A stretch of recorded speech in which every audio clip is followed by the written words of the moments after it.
রাহুল অরুণোদয় বন্দ্যোপাধ্যায়ের মৃত্যুর পর ক্রমেই জোরদার হচ্ছে স্বচ্ছ তদন্তের দাবি।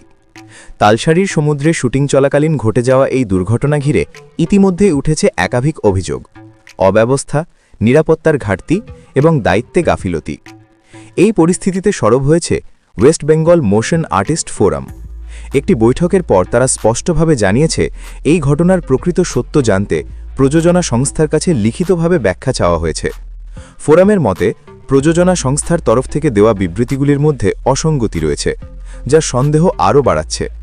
তারা জানতে চেয়েছে, ঝুঁকিপূর্ণ জায়গায় শুটিংয়ের সিদ্ধান্ত কেন নেওয়া হলো এবং জরুরি পরিস্থিতিতে শিল্পীদের সুরক্ষার জন্য কী ব্যবস্থা রাখা হয়েছিল। একই সঙ্গে তারা জানিয়ে দিয়েছেন, যদি প্রযোজনা সংস্থা সন্তোষজনক উত্তর না দেয়, তাহলে পরবর্তী আইনি বা সাংগঠনিক পদক্ষেপ নেওয়া হতে পারে। এদিকে লীনা গঙ্গোপাধ্যায়ের বক্তব্য অনুযায়ী, শুটিং শেষ হওয়ার পর একটি অতিরিক্ত ড্রোন শট নেওয়ার সময় এই দুর্ঘটনা ঘটে। তবে এই দাবি ঘিরেও প্রশ্ন থেকেই যাচ্ছে। অভিনেতা রাহুল অরুণোদয় বন্দ্যোপাধ্যায়ের পরিবার, সহকর্মী এবং অনুরাগীরা এখন একটাই আশা করছেন, এই ঘটনার পূর্ণ সত্য সামনে আসুক। তাহলে কি এই চিঠিই খুলে দেবে রহস্যের জট, নাকি সামনে আসবে আরও নতুন তথ্য?